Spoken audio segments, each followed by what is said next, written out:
Thanks, Dilly. I had a chuckle because yesterday when you mentioned you had that little heart when you thought maybe you prepared for the wrong verses, I had the same thing. I had to double check.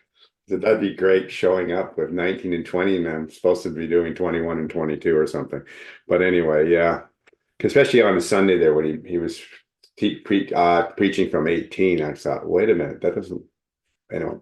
But I'm glad, I guess I'm on the right track here. So, okay. So today I was looking at these two chapters and trying to find a theme that would kind of tie them together for this morning. And the one that came to mind was the goodness of God. Now, I know I was part of this atheist versus Christian debate page that was in Facebook. I've given up on it. I found that it was leading me in places I didn't want to go. But anyway, one of the biggest things that kept coming out, certainly from the atheist point of view, is that when they don't think the Christian God is good. They look at the old, especially in the Old Testament, they'll always quote out scriptures from the Old Testament that, in their minds, points that God is not good. I think Randy last week handled a very difficult passage. Again, trying to show that there's a purpose, God's wisdom, even in the passages that are hard to swallow sometimes. God is good, and there's a wisdom that we may not understand when we're reading them. So, but today I really want to look at that. I want to see if we could tie this together. The second thing I want to do today is I want to bring in the influence of the gospel, because as the Old Testament was basic training, these people were coming out of slavery. They really, their background was pagan. I mean, their knowledge of God was probably oral history about Abraham, Isaac, and Jacob's God, but they didn't know God. I mean, they saw the miracles, and some of the children probably weren't born at the time. They were, when Deuteronomy was being presented, but they heard the miracles. But honestly, miracles do not teach you about God. They only teach you that God is powerful and God is on your side.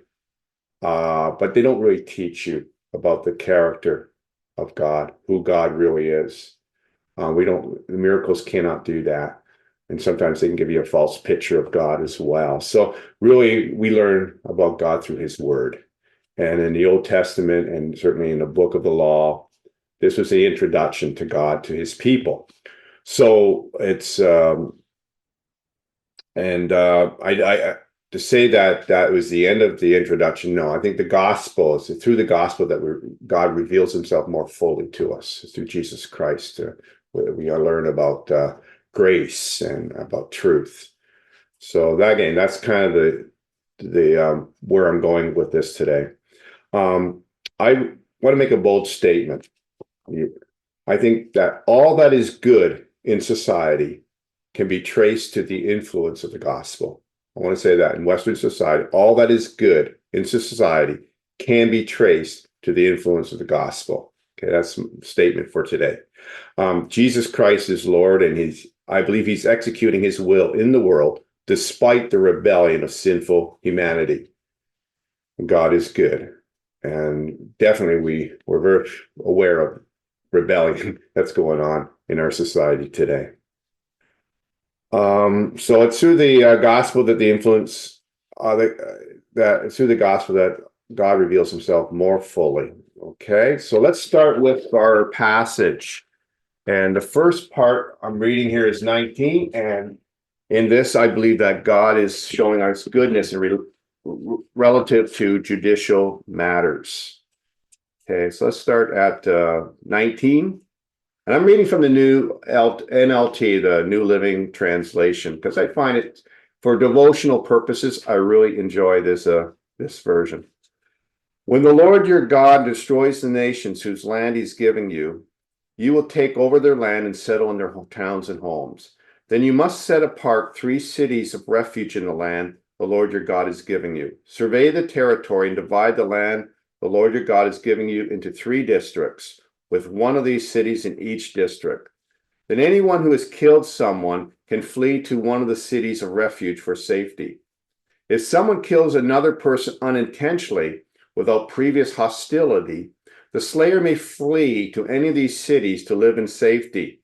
For example, suppose someone goes into the forest with a neighbor to cut wood, and suppose one of them swings an axe to chop down a tree, and the axe head flies off the handle, killing the other person. In such cases, the slayer may flee to one of the cities of refuge to live in safety. If the distance to the nearest city of refuge is too far, an enraged avenger might be able to chase down and kill the person who caused the death. Then the slayer would die unfairly, since he had never shown hostility towards the person who died. That is why I am commanding you to set aside 3 cities of refuge.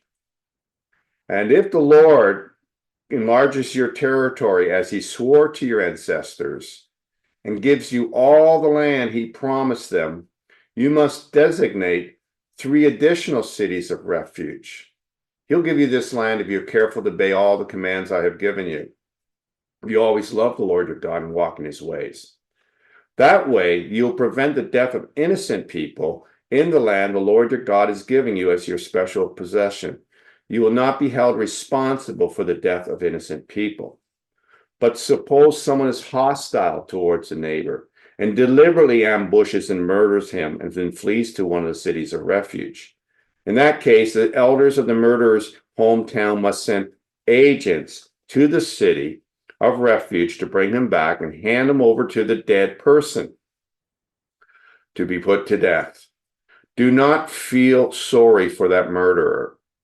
Purge from Israel the guilt of murdering innocent people. Then all will go well with you. You know, God does care about criminal justice. He's not pleased when innocent people are punished for crimes that they didn't commit, or when the punishment goes way beyond what is warranted. In ancient times, we didn't have a criminal justice system like today. We didn't have a police force that could protect people. I mean, the police force protects innocent people, but also protects accused people, protects them until which time they can have a fair trial. And this is something we have in society and we take for granted. But in ancient times, those things weren't into place. I believe the current systems that we see now in Western democracy have evolved over centuries because of the gospel's influence, and it really is a gift from God. People are considered innocent until proven guilty, and they have a right to counsel. In Canada and the US, they have a right to appear before a jury, their own peers, to be judged. It's not going to be just one person. They can 12 men and women will judge them to ensure that if they are guilty, they'll be found guilty. But if they're innocent, they will not be punished for a crime they didn't commit. We also have the right to face our accuser, so there could be no secret trials and people being basically found guilty of crimes that they don't even know why they're being found guilty, and they have no recourse. So people cannot be punished on the whim of the offended. The guilt must be established, and protections are in place to ensure that. Sometimes it's frustrating to see that, but these are gifts from God, and it really is there to protect people who are innocent. God hates it when innocent people are punished for crimes that they didn't commit. In this passage we just read, God has now put into protections into place for someone who accidentally kills a fellow Israelite. Now he gives the example about axe flying off the handle and hitting somebody. Maybe that's where that expression comes. He flew off the handle. But anyway, this is an example that Moses gives to his people to show that this is an accident. This is not something that somebody intended. But of course, when something like that happens, the family of the person who is being killed would be enraged or upset, and in their emotion, they may not be thinking straight, and they just want revenge, and they're going to take their matter into their own hands. And that's what happens when there's no control. People will tend to take matters into their own hands because of the emotions they're feeling. Cities of refuge would allow the accused to find a safe place until which time their case would be heard. And they had, and Moses assured that these cities would be within fleeing distance, so that the people would have a chance to get to the city before they would be caught up by the family or the avenger of blood, as it's said here in the scriptures. And once they got into that city, they would remain there. Now, there's another passage elsewhere in the Bible that talks about the death of the high priest, but technically they had to stay in that city, because if they left the city, then again, the emotions of the people might be just, he's out of the city, let's go get him. So they were safe as long as they remained in the city. But if they had killed that person maliciously, if there was intent and it was proven, they would not be able to remain in the city. The authorities of the city would turn them over to be punished. God did not want any more innocent bloodshed, and God hates murder, as we see, because he doesn't want the guilty to be getting off scot-free either. It's important that they're punished in order to ensure that people are not just killing people because they want to do that. So we see that in this passage. Okay, so I want to just, there's one little verse that's kind of stuck on its own here, and I want to read this. It's 14, because we kind of leave the criminal justice part. Now we're going to something else that is still about justice, but it's not criminal justice. It says, when you arrive in the land that the Lord your God is giving you as your special possession, you must never steal anyone's land by moving the boundary markers your ancestors set up to mark their territory or their property. To move the boundary means that you have to be more powerful than your neighbor. If you move the boundary marker and your neighbor's more powerful, of course, he's going to come. I'm talking in the world, there's no police force. He's going to come and he's going to resist what you're doing, and ultimately you're going to lose. So this is about the weak being oppressed by the poor. And this is what this commandment is in place to protect the weak, and also for that property rights would be respected. I mean, God has divided the property according, people get their inheritance, and it was to prevent rich, powerful people from stealing the inheritance of weaker people. And God is very concerned about that. He doesn't want the weak to be oppressed by the powerful. So let's move on to 19, and it's more on criminal justice. So in verse 19, verse 15 to 21. You must not convict anyone of a crime on the testimony of only one witness. The facts of the case must be established by the testimony of 2 or 3 witnesses. If a malicious witness comes forward and accuses someone of a crime, then both the accuser and the accused must appear before the judge, before the Lord, by coming to the priests and judges in office at the time. The judges must investigate the case thoroughly. If the accuser has brought false charges against his fellow Israelite, you must impose on the accuser the sentence he intended for the other person. In this way, you will purge such evil from among you. Then the rest of the people will hear about it and be afraid to do such an evil thing. You must show no pity for the guilty. Your rule should be life for life, eye for eye, tooth for tooth, hand for hand. So we see in verse 15, for us, it's kind of a no-brainer that, one person should not be convicted on the testimony of a person, one single person. I mean, we've been raised in a culture where these principles are really ingrained in our thinking. But there are some cultures where that's not the case. The status of the person may determine the impact of their testimony. So a powerful person could deprive an innocent person of justice by lying. We've seen cases like that even in Pakistan, where someone who's a Christian and a Muslim neighbor accuses him of blasphemy, and next thing, the Christian is in all kinds of trouble and sometimes even killed on the testimony of a single person. But then the emotions are inflamed because blasphemy and the fact that he's a Christian means he's at a lower status. But fortunately, in our country, we do not see that. There has to be more than the testimony of a single person. You at least hope so, anyway. And this was put into place in ancient Israel to ensure, again, that there would be justice for people. Another aspect of this particular rule is that if a person's trying to do that, trying to deprive a person of justice, and they want them punished for some reason, they lie, they're giving false testimony, which is part of one of the 10 Commandments too. God told Israel to punish the lying accuser with the punishment he or she intended for his or her victim.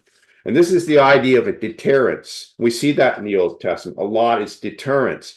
In order to bring a control to life and allow people to sort of have some semblance of self-control and not just go crazy and do bad things, there's deterrence. It's a fear of punishment, and that's what keeps people in line.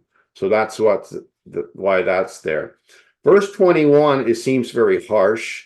The idea of an eye for an eye, life for a life, seems very harsh, but I think God here is teaching his people the idea of justice.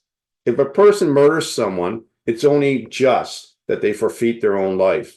Now, personally, I'm against capital punishment. I think human corruption means that too many innocent people can be executed. And also, I believe that mercy, through the gospel, we learn that mercy triumphs over justice. The law introduced God's people to matters of justice and holy living. But the gospel has taken it to a whole new level, showing us mercy, grace, and redemption. So because of these higher values, and I think redemption being something that is, the people of Israel did not really understand that the way we do because of what Jesus has done for us. But that's something, and think that anybody can be redeemed, even the most worst criminal can be redeemed, is something I think that is very, very important to consider. So that kind of wraps up 19, and we're going to get into 20. And in 20, it's regulations concerning war. Unfortunately, humanity in a sinful state, wars are inevitable. Selfish ambition, hatred, and greed cause human conflict. On the one day, the wars will cease. God has promised that the swords will be beaten into plowshares. That day is coming, and I think it's sooner than we realize, but it's coming. But right now, we don't see it. There's a lot of war. People are still killing one another for the stupidest reasons. I think they're the stupidest reasons. But anyway, that's what we are living under. So, but God has put in some measures into place, and let's read this here. When you go out to fight your enemies and face horses and chariots and an army greater than your own, do not be afraid. The Lord your God, who brought you out of the land of Egypt, is with you. And when you prepare for battle, the priest must come forward to speak to the troops. He will say to them, listen to me, all you men of Israel. Do not be afraid as you go out to fight your enemies today. Do not lose heart or panic or tremble before them, for the Lord your God is going with you. He will fight for you against your enemies, and he will give you victory. First thing here, if their hearts are lined up properly with God and they're serving God and obeying God, God has assured them victory. So this is the first thing. When you go into battle, victory is assured if you're in alignment with God's will. Then the officers of the army must address the troops and say, has anyone here just built a new house but not yet dedicated? If so, you may go home. You might be killed in battle. Someone else would dedicate your house. Has anyone here just planted a vineyard and not eaten any of its fruit? If so, you may go home. You might die in battle and someone else would eat the first fruit. Has anyone here just been engaged to a woman, not yet married her? Well, you may go home and get married. You might die in the battle and someone else would marry her. Then the officers will also say, is anyone here afraid or worried? If you are, you may go home because you may frighten everyone else. When the officer is finished speaking to the troops, they will appoint the unit commanders. So we see it because you trust in God, it allows them to be gracious towards the men who may be serving in war. And, someone who's just got married, hasn't had a chance to enjoy time with his wife. Say, go home, enjoy time with your wife. You just bought a property, you haven't had a chance to eat of its fruit. Go home. You're afraid? Go home. We want people whose hearts are fully engaged. And this is the key. Fully engaged hearts. You don't want someone whose heart is, torn between two things. And this is the freedom you have to do when you trust that God is going to give you victory. And I love this part. As you approach a town to attack it, you must first offer its people terms for peace. If they accept your terms and open the gates to you, then all the people inside will be served you in forced labor. But they refuse to make peace and prepare to fight, you must attack the town. When the Lord your God hands the town over to you, use the swords to kill every man in the town, but you may keep for yourselves all the women, children, livestock, and other plunder. You may enjoy the plunder from your enemies that the Lord your God has given you. So we see here, you offer the people a chance for peace. Now wars are going to happen, and of course they're going to surround this town, which may have already shown previous hostility, but they give them an opportunity to surrender, as opposed to just going in and slaughter them. Again, there's something in place. Now, men, well, in times of war, usually the men are the ones carrying the arms. So, I mean, it's hard. It's really difficult for us to say, hey, just slaughter all the men. And it's somewhat abhorrent, but under the circumstances, you can see why that was in place. Now, these instructions apply only to distant towns, not to the towns of the nations in the land you enter. In those towns, the Lord your God has given you as a special possession. Destroy every living thing. You must completely destroy the Hittites, Amorites, Canaanites, Perizzites, Hivites, Jebusites, just as the Lord your God has commanded you. This will prevent the people of the land from teaching you to imitate their detestable customs in the worship of their God, which would cause you to sin deeply against the Lord your God. And God tells the reason for this. This rule that he's put in place concerning war did not apply to the Canaanites in the promised land. He wanted them to be utterly destroyed because his concern was that if they weren't, they would turn Israel astray. And it's very important to God's plan of redemption that Israel would remain faithful to the Lord their God. So this was a critical thing, and this is why God, one of the reasons why God would have them destroy all the people in Canaan, which is, again, it's very difficult for us to handle, to accept because of the situation of, mass, slaughter of people.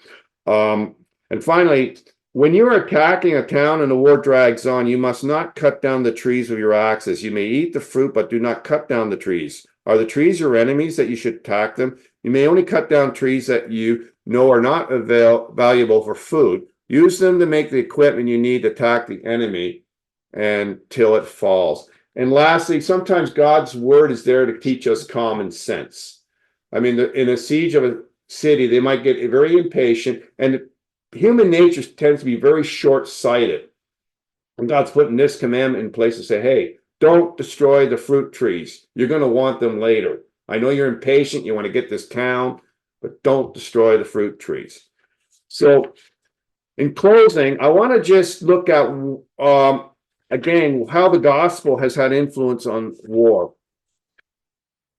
My notes here. Henry Dunant was a devout Christian Swiss businessman who witnessed the horrors of war at the Battle of Solferino in Italy. As a result of his experience, he advocated for an organization to care for the wounded, regardless of which side they belonged to. And this organization became the Red Cross. And Henry was also involved in the first Geneva Convention conference in 1864, which provided rules to ensure prisoner of wars would be treated humanely. The gospel, even in times of war, the gospel has had an influence to try to bring some mercy, to what is a terribly chaotic and horrible experience, to try to, bring God's compassion into that situation. Again, under godly men and godly women have had an influence on that. Florence Nightingale was a godly woman, and she was involved in nursing in World War I, again, to bring God's compassion into a horrible situation. So I hope in what we've done here is kind of show you the goodness of God, even through these passages. That's been kind of my goal. And what I like to close on is a song from C.C. Winans on the goodness of God, and we'll close with that. All right? Thank you so much. We'll see you on the other side of the song.